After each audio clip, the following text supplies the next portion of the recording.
Hi guys. So I'm gonna make Red Lobster biscuits and then this really good hot dish called Wild Rice Hot Dish. And the snow, it looks like it stopped. It's just like a nice little flurries now. But the wind is bad. Say hello.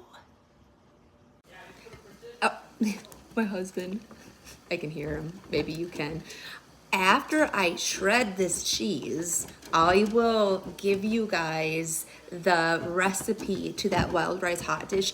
It is a staple in my family, and if someone is like sick or in the hospital or just someone needs a meal, this is like the best meal because after you prep it, and I'll show you how I prep it, you can just put tinfoil over it and then bring it to someone's house and then just pretty much tell them, put it in the oven, 350 for like 40 minutes, and it's so good. So a Bible verse came to my mind when I was kind of getting ready to make these Red Lobster biscuits, so I want to share it with you. We'll let Caleb have some cheese. Okay. Yum, yum, yum.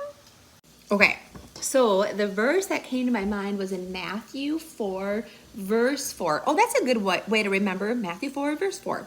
And it says, it's Jesus speaking, and he says, "It is written, man shall not live by bread alone, but by every word that proceeds from the mouth of God." I love that. And it makes me think of when I take communion. Sometimes we take communion, and I think sometimes it might feel kind of like, I don't know, maybe dry. And we want, look at that. This is my favorite sweatshirt. It's really old. It's okay.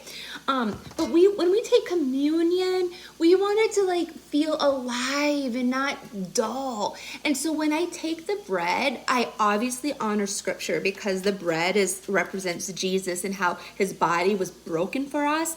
But then I kind of add in my head, I'm like, and you are the bread of life. I eat you. I eat you and your truths. And that always, I don't know, it just makes my communion time a little better.